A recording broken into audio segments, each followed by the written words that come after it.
When your values are clear, your financial decisions become easy. And the biggest thing that holds us back, we all know what we should do. I mean, most of what I'll talk about today, people know they should do it. But everybody knows they should save more money and they should pay down their debt. All these things that we know we should do. We should have a will. We should have life insurance. We shoot ourselves to death. We don't do what we know we should do. And that's because there's a disconnect. So the way you break through the disconnect is by being clear on your values. So this is hard to explain like with sound bites, but I'll give you an example from like being on, when I teach this stuff on stage or with my clients one-on-one. You had a friend of ours here, Tony Robbins was here recently. He did his new book, and Tony and I and Donald Trump did this tour together for a while where we toured all over North America, the US and Canada. This was before the recession. And we would have these huge venues, between 15 to 30,000 people. I mean, unbelievable. It was so much fun. And I would come out on stage, and the first question, everybody's fired up, right? You got 30,000 people in a room, and I'd come out and I'd say, I have a question for you. And my first question is, do you want to be rich? And everybody's all fired up, right? So they're like, yeah, I want to be rich. I'm like, turn to your neighbor, tell them how rich you want to be. I want to be rich. Everybody's all excited, right? And then I let the room get quiet, which if it's a big room, that's pretty, I just stand on stage and let the room quiet down. And I'd say, really? You want to be rich? Why? And everybody started looking at me like, why do you want to be rich? Some of you, by the way, you said you wanted to be rich. Some of you just want to be financially secure, right? Like some of you are here to just be secure. By the way, some of you are here to just get back to even. You're like, I just don't want to be in debt anymore. So I said, but my question is why? Now, the way we're programmed and the way we're marketed to, your brain starts, you ask a question, your brain starts looking for an answer. People then think that their answer is supposed to be a goal. It's supposed to be a numerical money goal. Like, well, I want $1 million, or I want a bigger home, or I want a bigger car. And goals are really important, but they're not where you start. Because what happens is people get all motivated and excited about a goal, but then the real world hits them.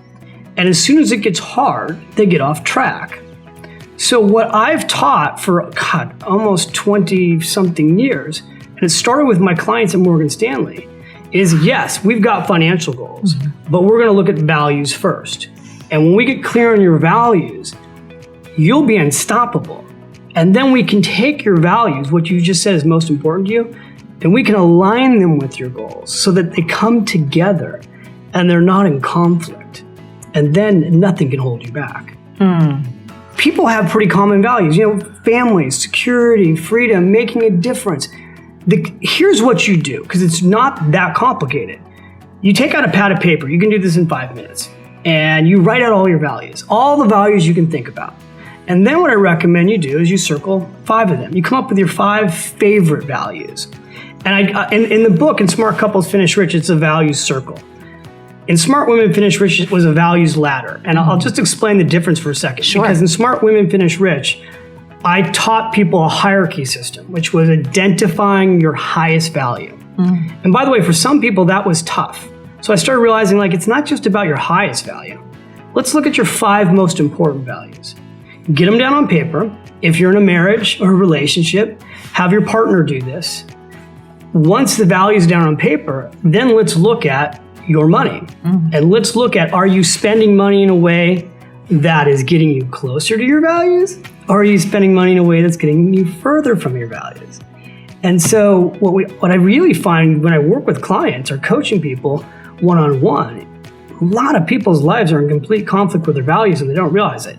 Once they see it on paper, it's like a huge wake-up call. Wow. And that can apply to everything. That can apply to your business.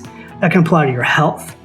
So I don't think, and also the key about values is it's God-given, right? Like people are basically born perfect, right? Like you're good the way you are. It's inside of you. The magic pill that we're all looking for, it's already in you. You just have to get clear about it. Need motivation? Watch the Top 10 with Believe Nation. Top 10, I got a top 10. Got my motivation high for my top 10. Gotta learn from the wise women and men. All my life, like 9 and 9. For my top 10, top 10, 9 and 9. This Hey, it's Evan Carmichael, and I make these videos because you are probably the most ambitious person in your circle, but you know you're capable of more. And you get that push by surrounding yourself with the best. So today, let's learn from one of the best, David Bach, and my take on his top 10 rules for success. Enjoy. Rule number 2, start investing. I started off investing at a really young age. How early? 7. and which is just completely bizarre, Totally. right? But here's the thing. I was obsessed with money as a kid. So when I would go and visit my grandmother, all I wanted to do was play Monopoly. It was my favorite game in the whole world. And my parents hated playing with me because I would always win. So when I would go visit my grandmother in Milwaukee, Wisconsin, she would do whatever I wanted, and I wanted to play Monopoly. So at 7 years old, the other thing she would do that my parents wouldn't do, my parents are very mean. No, I'm kidding. I would want to go to McDonald's. So my grandma would go, you want to go to McDonald's? Well, go to McDonald's, right? We could go to McDonald's twice a day even. It was amazing. Whoa. So 7 years old, I'm at McDonald's, and my grandmother says to me, she leans forward and she says, you know, David, I'm going to teach you how to play Monopoly today for real. I go, what do you mean? She says, well, you love to play the game of money. How about I teach you how to play money for real? So she taught me a lesson at 7. This is not my 7-year-old experience. She taught me a lesson at 7 that, by the way, all of you can teach your kids. You can teach yourself. Because at 7, I got it. She said at 7, she's like, there's 3 types of people in the world, and I'm going to explain it to you right now. The person right now who's working at the cash register has a job. That job pays minimum wage. At the time, I think it was like 85 cents an hour. Literally, that was minimum wage was. She said, it's a very hard way to make a living. And I feel for those people. You should always appreciate them because they work so hard, but it's tough to build wealth that way. She said the second type of person is somebody like you who comes here and eats and spends money. You're called a consumer. And everybody does that. And then the third type of person is the person who gets rich. There's a person who actually owns McDonald's. And she said, if you own McDonald's, you can become very wealthy. I'm like, Grandma, how would I own McDonald's? So she says, well, I've got a plan. I'm going to have many Big Macs. She's like, I'm going to teach you. So we went home and she took out the Wall Street Journal. Remember, I'm 7, but she opens up the Wall Street Journal. She circles MCD. For those of you who don't know, MCD to this day is still the stock ticker symbol for McDonald's. She said, now I'm going to teach. So she showed me the price, but that price was yesterday. So she said, that was yesterday's price. Now I'm going to teach you how to know what today's price is. This is before the internet. So she brings me into the family room, puts me in front of a TV screen, and teaches me how to read a stock ticker symbol. And she says, every time you see MCD go by, call out the price. That's the price at that moment. She says, tomorrow I'm going to take you down to a stock brokerage firm, and we'll buy you a share of McDonald's, and you will own this place. Every time you come here now, you'll make money from yourself. Every time your friends come here, you'll make money. This is how people in America get rich. And my grandmother at 30 was poor. She didn't have a college education, sold wigs at Gimbel's department store, wow. And through investing became a self-made millionaire over her lifetime. Wow. Passed those lessons on to me, my father, my sister. My family's now been in the financial service industry for 50 years. Rule number 3, believe in your dream. What I tell people who are entrepreneurs, all these people who are watching you, wanting to build their own business, the sales process never ends. You have to believe in your dream more than anyone else, right? If you don't believe in your dream, nobody else can believe in your dream. Yeah. And the fact that people will say no to you doesn't mean that no is right. It just means it's not right for them. Yes. And so as I took Jack on this pitching process and he watched me, he's like, wow, Dad, that was just amazing seeing, you do share this message so passionately. I'm like, well, that's what I do, Jack. I love this. Rule number 4, take risks. Grandma Bach at 86 had a stroke. And we brought her to a nursing care facility by where we lived. And I asked her, because I was finishing Smart Women Finish Rich. I said, the book's dedicated to you. All your lessons are in here. Is there anything else I should share that you haven't taught me yet? And she said, no, I've taught you everything. And I go, well, do you have any regrets in life? And she said, no. And then the next day I came to the nursing care facility and I said, how'd you sleep? She said, terrible. I was up all night long thinking about my regrets. And I was like, and she was serious. And what happened is she actually did think about her regrets, and then she went through them with me. Wow. And she went through 5. And then she said, the lesson's not in these 5 regrets, Chase. She said, the lesson is, David, what happened was I came to a fork in the road where I had, and we all do, we always come to forks in the road. There are transitions in life. And she said, I came to a fork in the road, and on one road, one journey was where all the gold was. This was where I really wanted to go. This is where, we would say we would call it a creator. I call it your soul. Yep. This is where your soul wants to go. And she said, every time, instead of taking that road, I took the safe road. And she said, what happened to me was I didn't listen to my little girl. She said, there was a little girl inside of me. She's like, she's still here, by the way. But I'm 86 and I'm probably never gonna leave this bed. I'm gonna die here. And she said, but the little girl at the time, she wanted to come out and play. And I listened to my big girl. And she said, so I want you to listen to your little boy. Because you're gonna come to these forks in the road. And I don't want you to be 86 and go, what if? And she said, and tell other people this, because everybody's got, all this beautiful audience, you've all got little girls inside of you and little boys inside. Well, we got one boy here. And at any age, there's these points. And we talked about this last night, but so I also wanted to weave that story. That's actually the core of this book. Yeah, the Lottie Factor is about so much more than money. It's about making sure in life you listen to your soul, you listen to your dreams, and you take the risk for it. Also, to make sure you're actually taking action after watching this video, I've designed a special free worksheet just for this video. The worksheet will highlight all of the lessons learned in this video, as well as pull out our 3 favorite learnings and quotes that will inspire you to actually do something. The worksheet will also give you space to write down what your key takeaways are and your specific plan of action to make sure you're getting results. If you want the worksheet designed specifically for this video, absolutely for free, there's a link in the description below. Go click on it and start building the momentum in your life and your business. I'll see you there. Rule number 5, build a business on the side. My agent would say to me, I got my book deal for Smart Women Finish Rich and then Smart Couples Finish Rich. She would say to me over and over again, don't quit your day job.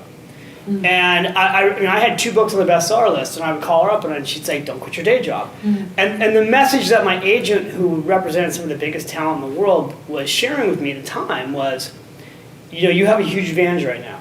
You actually have a going career, mm-hmm. which I did. Mm-hmm. I was making a good income, and she's like, build this other business on the side while you've got an existing business.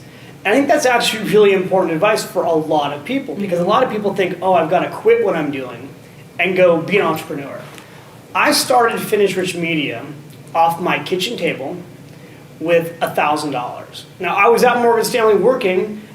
Finish Rich Media got started between the hours of 4:30 a.m. and 7 a.m. Literally, I wrote Smart Women Finish Rich before I went to the office. And then I wrote that book after I came home. Mm-hmm. So I started that business on my kitchen table. I started it with nothing. And I did not leave Morgan Stanley until I had $1 million worth of income coming in to Finish Rich Media. Rule number 6, redirect your money. The Lottie Factor is this metaphor I teach, which is how we spend small amounts of money on little things. And it started because I was teaching a class and I had a young woman named Kim telling me she couldn't save anything. And I'm like, you can't save $5 a day? And she's like, no, I can't. And meanwhile, she's like sipping a latte from Starbucks. So, this was back when Starbucks was like $2.50. Today we're here in Manhattan, you go into Starbucks and you have a latte and a muffin and you're walking out like $6, $7, $8 poor. And I started showing people that if you took that small amount of money, $5 to $10 a day, and you redirected it towards savings, paying yourself first, or even paying down your debt. Like if you redirected towards paying down your debt, the average person who's in credit card debt, if they redirected $5 to $10 a day to paying down that debt, they'd be out of debt in 24 months. If they took instead the $5 to $10 a day and they put it in their retirement account, a lot of people who watch this in their 20s, you start saving $10 a day, and you do that from your 20s until you reach the age of retirement, at a decent rate of return, you're going to have hundreds of thousands of dollars.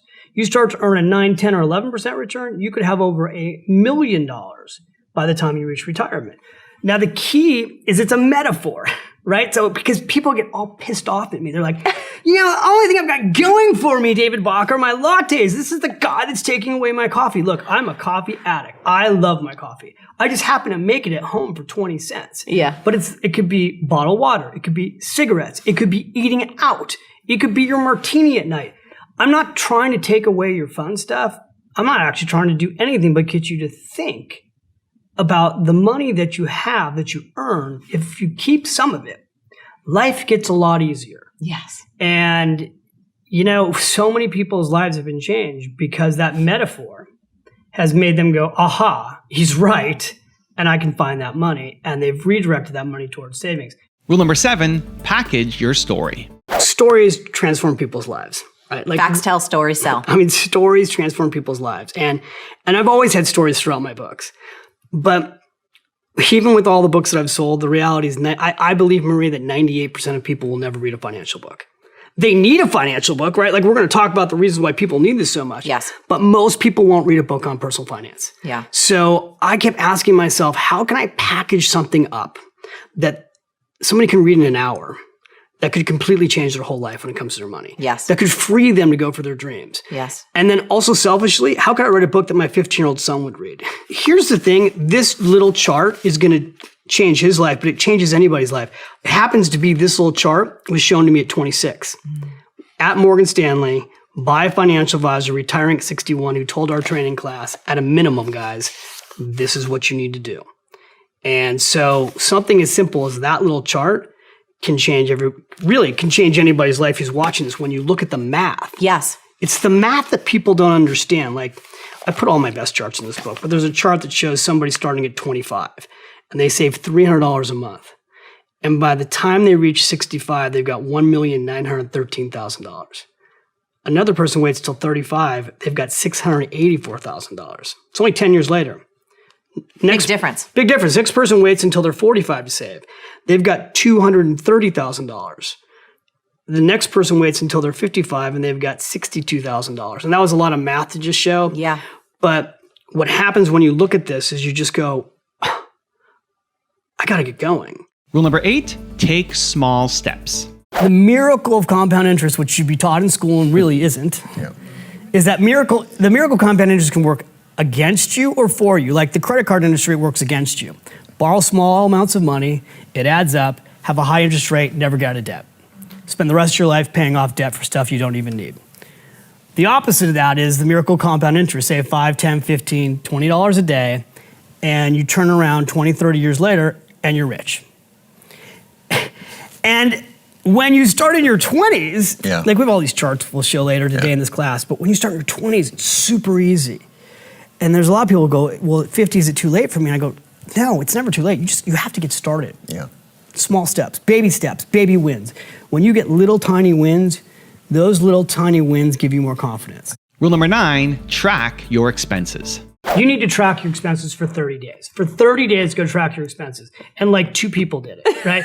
So then I was like, okay, you know what? The 7-day challenge. In fact, I think we did this on Oprah. Yeah. For 7 days, track your latte factor. Oprah, when I did one of the Oprah shows, we showed the latte factor and she pulled off a cloth and showed this woman's latte factor. And we had $250,000 in cash sitting on this table. And we told people for 7 days, track your expenses. A lot of people did that, like tens of thousands of people tracked their expenses for 7 days. So I would love it if people would go and take the challenge and for 7 days, track where their money's going, everything. People are like, well, does that include cash? Yes. Does that include my ATM card? Yes. Checks? Yes. Visa, everywhere your money goes for 7 days, track it. And then at the end of 7 days, look at it and tell yourself, well, what's in here that could be changed? Now, I will say this. Some people can't get through 7 days. Really? So a lot of times, and I could do it right now, I say, you know what? Just do it for one freaking day. One day. Just take 1 day and take a pad of paper and just write down where your money goes for 1 day. And the only key here is don't change who you are during that day. Don't change your behavior. Just spend money like you always do. And if you're in a relationship, have your partner do this. And then look at it and be honest with yourself. I always think Benjamin Franklin was famous for saying a penny saved is a penny earned. Well, today I'd say $5 saved is $5 earned. And rule number 10, the last one before some very special bonus clips, is manage your money. The first thing that needs to happen when you earn money, and you'll see I've got salary income here. The first thing that needs to happen when you earn money is you have to pay yourself first automatically. Now I talked about this in the first training video. Let's take a look at where that money goes. Before you take this money and you deposit it in your bank account, the first place you're going to put money is into a retirement account. This is the only legal way that you can pay yourself first before you pay taxes. The key word here though is it needs to happen automatic.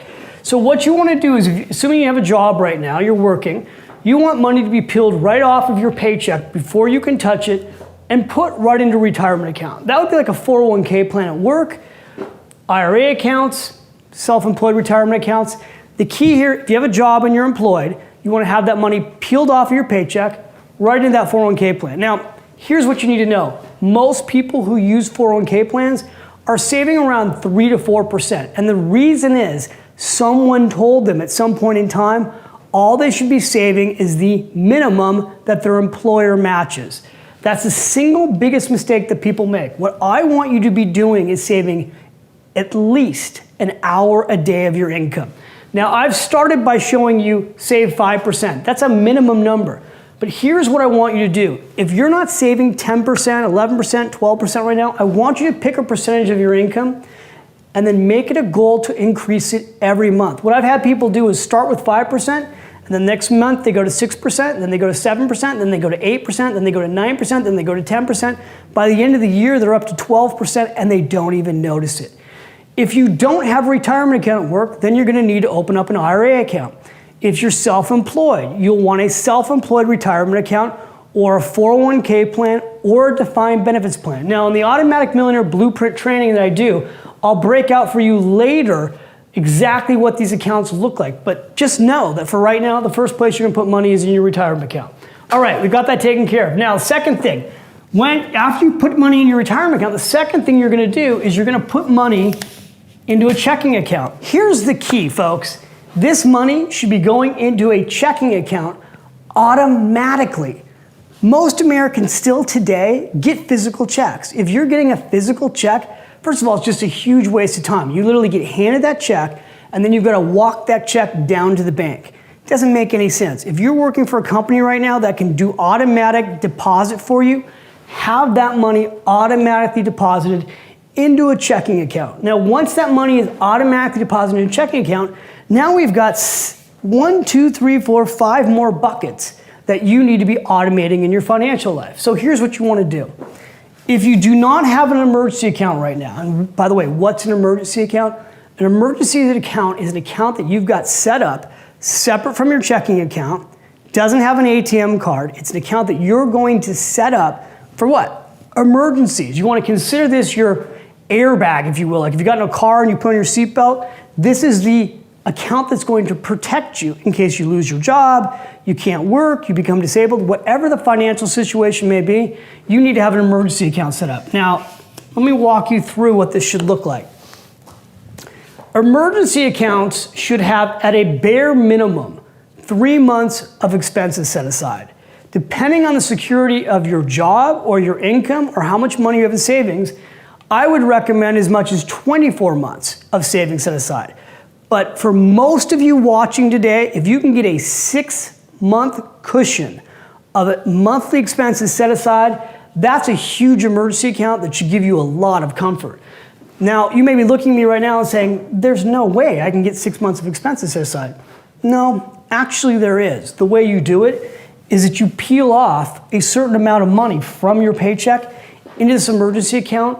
That's the second, let's just say that's the third thing you do. After the emergency account, this one to me is a little bit more, is quite frankly more exciting.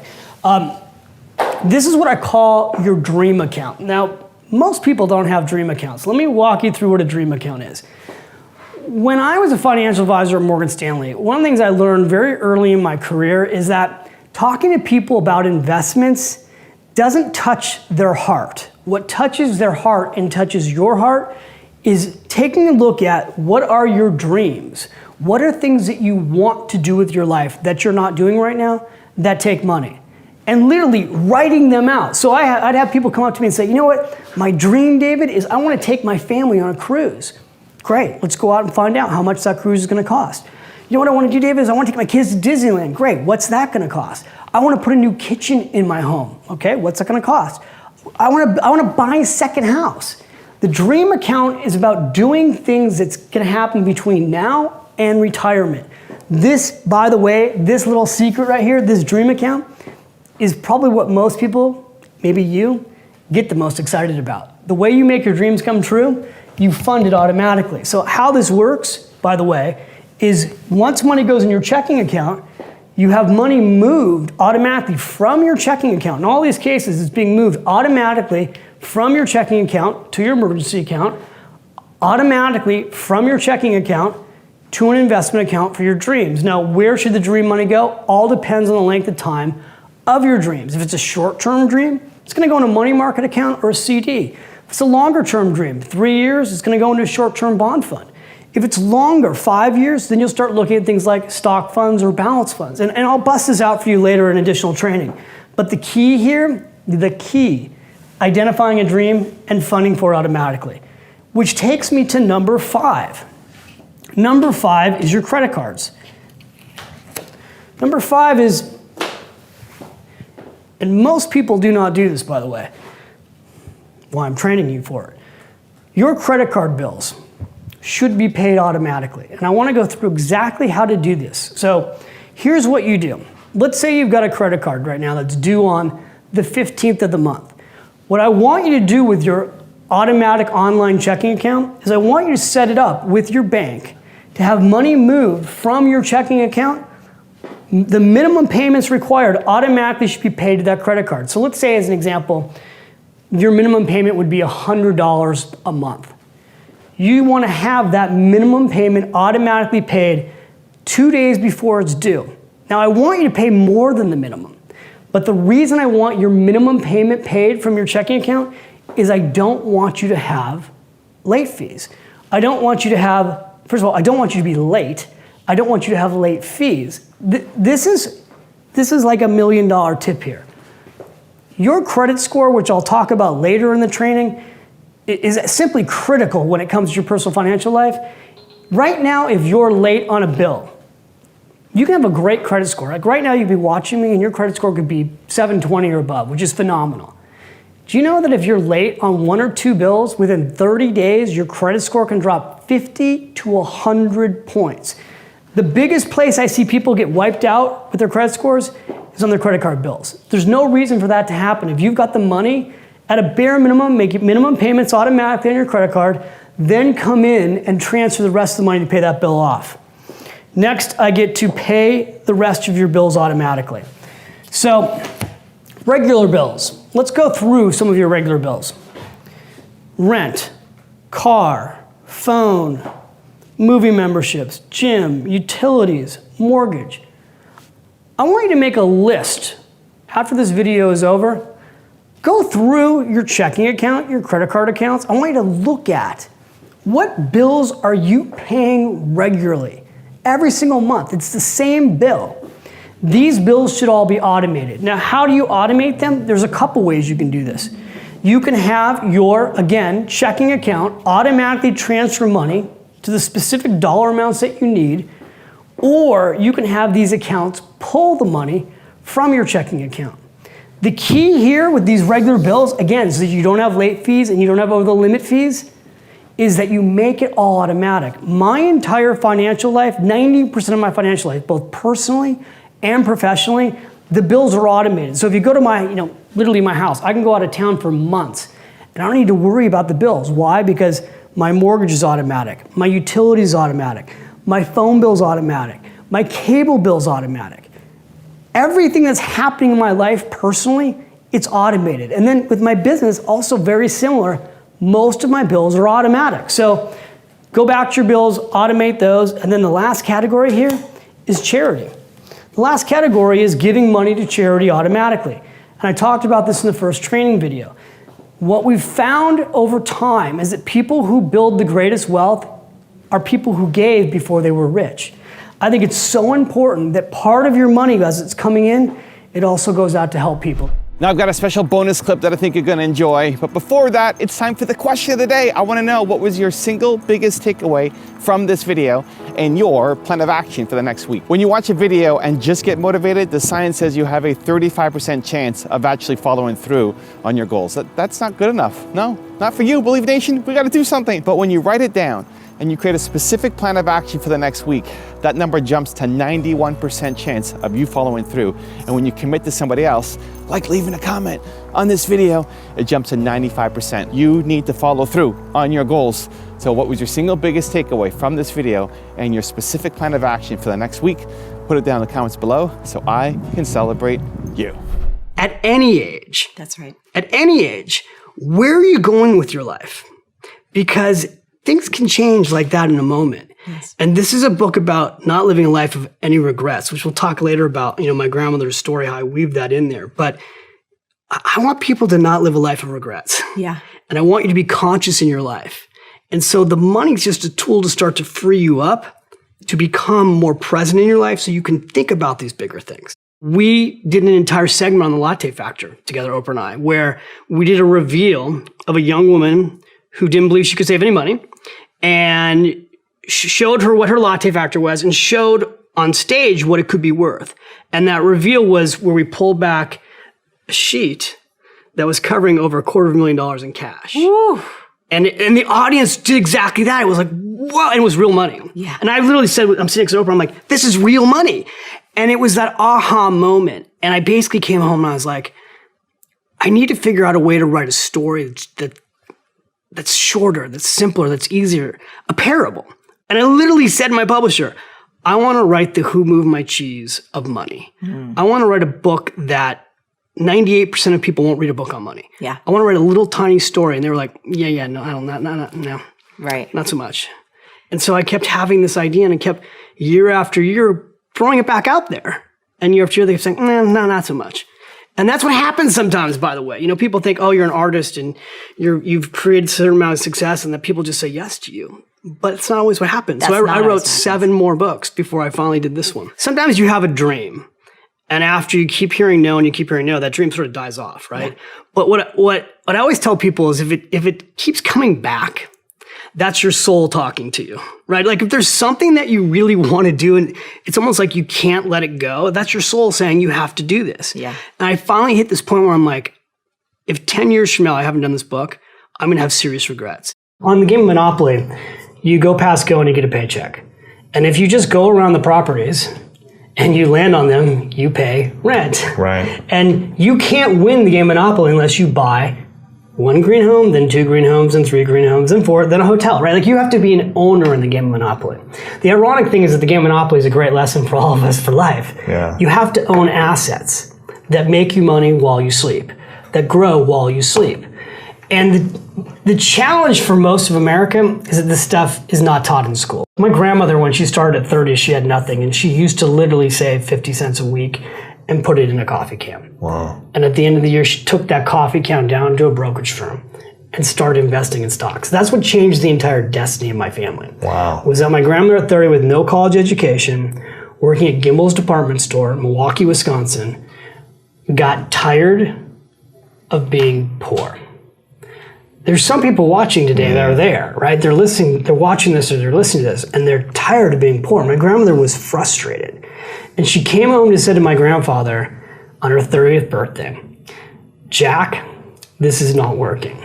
And when you're the guy and you hear that, you're like, what do you mean this isn't working? And my grandfather said, what's not working? And she said, we're broke. We don't have any money. And, to my grandmother's credit, she decided to do something about it. And so she literally brown bagged her lunch. Every day, she brown bagged her lunch so she could save that money and go invest. The story behind the latte factor goes back to me teaching one of my first classes. And I used to teach a 4-week class on money. And at the end of my 4-week class, as I'm wrapping up the class, getting ready for the big close, you know how that is, I had a young woman named Kim raise her hand and say, oh, sorry about that. That's my phone back there. But that's real life, right? I had a young woman saying to me, you know what, David, I can't do this. I can't pay myself first. I can't save money automatically. these are all great ideas in theory, but I can't do them. And so I was in a classroom literally with a chalkboard. And what I did was go, Kim, look, we've got 10 minutes left in the class. Let me prove to you that you can save $5 a day. Will you play the game with me? And then I asked the class, like, is it okay if we do this for Kim? And everybody was like, yeah, do it. So I walked up to a chalkboard and I started going through Kim's expenses. And remember, Kim had told me she couldn't save any money. She couldn't use her 401k plan. She worked at the Gap. She couldn't pay herself first. And as we're going through her expenses, she's sipping a latte. And so I'm going through her expenses, and it wasn't just lattes, it was a bunch of other stuff. It was all the places she'd eaten out, and I'm writing all the stuff down on the chalkboard. And I start doing some basic math, and I go, look, Kim, you just need to save $10 a day. You're in your 20s. If you'll save $10 a day, you can be a millionaire by the time you reach retirement. And I calculated the number out for her, and it came out to like $1.7 million. And she sort of looked at me and she goes, are you trying to tell me my latte here is costing me over $1 million? And a woman in the front seat who was kind of aggravated turned around and went, that's exactly what he's trying to tell you. You have a latte factor. And, the class wrapped up and everybody was talking about it. And as I'm walking out of the room, I'm like, I should keep teaching this idea. And so the latte factor was born. And the latte factor is a metaphor. I'm not trying to take people's coffee away. It is a metaphor for, look, $5 to $10 a day could change your life. If you don't believe you can save, you'll never save. $1 a day is a start, right? So if you don't believe you can save, if you don't believe you have the money to be an investor, you'll never invest. And the latte factor is a metaphor to inspire people to realize you have more money than you think, you're richer than you think, and once you realize that, you'll start to take action, and that can change your whole life. My grandmother, my first book, Smart Women Finish Rich, was dedicated to her. She didn't become rich overnight. She built wealth over her lifetime. Yeah. I always say it's decades, not days. People who try to get rich quick stay broke long. It's true. It's like, show me those banner ads on how to get rich quick, and I'll show you a way to stay poor forever. Right. So my grandmother realized, like, you invest in great American companies, and you just keep investing, and you leave it, and you leave it, and you leave it. And she helped me buy my first stock at age 7 at McDonald's. The biggest myth for most entrepreneurs is that they will work on their business and that they will someday sell it, and that will be their retirement money. And so, when you're building a business, I see so many entrepreneurs reinvesting all of their money in their business to grow, and the hopeful expectation that at some point they'll have an exit. And then the exit will be where their retirement and their financial security will come from. And for most entrepreneurs, the truth is that is a fantasy. It just is. I hate to tell you, but it's a fantasy. Most businesses rarely have exits, and they certainly rarely have exits for over $1 million. And we live in a world today where we're always reading about the $1 billion exit. I'm an investor in companies that are having $100 million exits, but they're the exception, not the rule. So what I tell entrepreneurs is you have to also think candidly like you would if you were an employee. And what that means is, like, if you're an employee, you're not going to have an exit. You know that if I don't use my 401k plan, who knows if Social Security is going to be around in 50 years. If I don't save money in a retirement account, I'm never going to have any money. The problem for entrepreneurs is they don't think like that. And so, like, 75% of entrepreneurs today, most who are watching this show, actually don't have a retirement account. And they don't have a SEP IRA account, or where you are, it's an RSP or a 401k plan. I see entrepreneurs who set up 401k plans for their employees, and they don't use them. So you have to be putting yourself first by paying yourself first. You have to. Now, if you're a smart entrepreneur, and you have a lot of smart entrepreneurs watching this show who don't have employees, there are very specific things you can do. You can open up a solo 401k plan, for an example, in the US. Super simple plan where you can automatically be saving money. You can put up to $55,000 a year away in that plan, tax deductible. You can open a defined benefit plan, like in the Automatic Millionaire. This year, you can shield $220,000 tax deductible into a defined benefit plan. That's money that you literally, like, take it, put it away, don't pay taxes with the government. So entrepreneurs often are not taking advantage of those plans, and they should. At 7, we're sitting at McDonald's, and she says, you know, David, you can get rich at McDonald's. And I looked at her, I'm like, Grandma, I'm eating my cheeseburger and my French fries, and I have my apple pie. I said, what are you talking about? And she's like, I'm not talking about you getting a job here. She's like, see those people over there? They're working for what's called minimum wage. And I think back then minimum wage was like $1. Nothing. And she said, it's very hard to make a living on minimum wage. She said, then there's people like you right now, like all these people are coming here and they're eating and they're spending money. That's called a spender. And she said, then there's some people who own this place and owners get rich. And she said, and I love to play Monopoly at 7. That was my thing. I'd go to my grandmother and she'd play Monopoly with me. And she said, I'm going to teach you how to play Monopoly for real. And she took me home that day. She opened up the Wall Street Journal. She circled MCD. That's the symbol still to this day for McDonald's. And she said, here's how much McDonald's is. She put me in front of a television screen and said, watch the ticker tape. She taught me how to read that ticker tape. And she said, just call out the price on MCD. That's the price of McDonald's. And she said, tomorrow I'll take you down to a brokerage firm and we'll open up an account and you'll buy 1 share of that stock. And then every time you go there, you'll know you're making money from yourself. Wow. And that is a wow, right? And it's funny because I'm here in LA with you, but I just went to Disneyland 2 days ago with my son, who's 9. And Disneyland. Did you buy Disney? I bought Disney. That was my second stock. That's amazing. So like literally at 9, I'm at Disney with Grandma, and I'm like, "Hey Mickey, are you guys public?" Like, you know, because she taught me to think as a child like an investor. Now I'm doing the same thing with my kids. Now my kids don't want to own McDonald's; they want to own Shake Shack. Right. So my son owns Shake Shack. Right down the street. So I had a brand new one, right?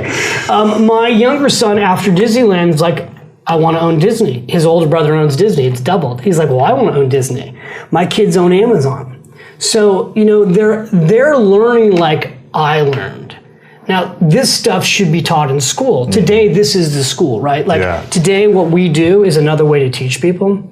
So, but those are simple lessons I just gave you that were passed to me, and we just did that in a matter of minutes. Number one mistake people make, they don't automate their financial life. Here's what you need to do. The moment you earn money, assuming you've got a job, assuming you have a business, when that money comes in, it needs to go automatically into a bank account. What is unbelievable to me is that in this day and age, many of you are still getting a physical check. You're taking that check, you're opening it up, you're waiting for it to come to you, you open it up, then you walk it down to the bank, and then you deposit it. By the way, when you do that, you are wasting an average of about 12 hours a year doing that. Ridiculous. You get your money faster if you automatically deposit it. So, you've got to have that money automatically deposited into your bank account. But before that money hits your bank account, you need to funnel off a piece of it. Somewhere between, I would recommend at least 10%, but something. A percentage of money's got to come right from your income automatically into your retirement account. Now that could be an IRA account, that could be your 401k plan, but that's what you have to do. This is called pay yourself first. And folks, if you want to be rich, forget rich. If you just want to have basic financial security, you have to pay yourself first. That means that before you pay the government, before you pay taxes, before you pay your bills, before you pay anyone, the first person who gets paid is you. So money comes right off the top from your income into a 401k plan, into an IRA account. Boom, it's done, whatever you choose. Next, that money is going automatically into your bank account. Now you're going to see here I've got 6 places that your money then moves to automatically. Here's what they are. The next place your money should move to automatically is an emergency account. Now I recommend that you have at least 5% of your gross income going into an emergency account. What's this money for? Emergencies. You know, I'm on the Today Show every Wednesday and we talk about these issues, paying yourself first and your emergency account. How much money do you want in your emergency account? You want at least 6 months right now of expenses. I would tell you ideally you'd like to have closer to 24 months. The only way you're going to get that in savings is if you start funding an emergency account automatically. This account should not have a checking account with it, should not have an ATM card. It goes into a separate account that you can't touch. All right, that's the third bucket. So first retirement, second bank account, boom, it's going in the emergency account. Now this is all being done automatically. The next place is going into is a dream account. People go, David, what's a dream account? Super simple. When I was a financial advisor, we set up dream accounts for our clients. That could be buying a home, could be a second home, could be college accounts, could be a vacation account. Whatever it is that you've got a dream, something you want to do, money should be moved automatically from your checking account into another account for those dreams. Really simple. Now you've got credit card bills. Your credit card bills, if you've got a credit card account, these should all be paid automatically from your bank account to your credit card company every month. At a bare minimum, you should be making minimum payments on that account automatically every month. So let me explain this to you. I don't want you to just make minimum payments on your credit card accounts, but what I want you to do is make sure that the bank pays the credit card account the minimum amount automatically every month. When? Before it's due. People make all kinds of mistakes where they're just out of town, you're busy, something's going on, you miss the bill, and you get hit with $30 late fees, or $40 late fees, or $50 late fees. Just doing this one thing could save you hundreds of dollars a year by not having late fees. So minimum payment automatically paid, then you go in and you make the rest of the payments after the minimum payments that you can make. And that takes me to number 6, which is regular bills. All of your regular bills should be automated. That could be phone bills, utilities, cable. Go through your bills and go, what am I getting billed every single month? Why are you still writing checks for those things? In my life, everything is automated. All of my regular bills are automated. Not just personally, but many of my business bills are automated. I still go online and look at them, but this is all automated. And then the last thing is charity, the importance of giving back. And you can make automatic contributions to charity every single month.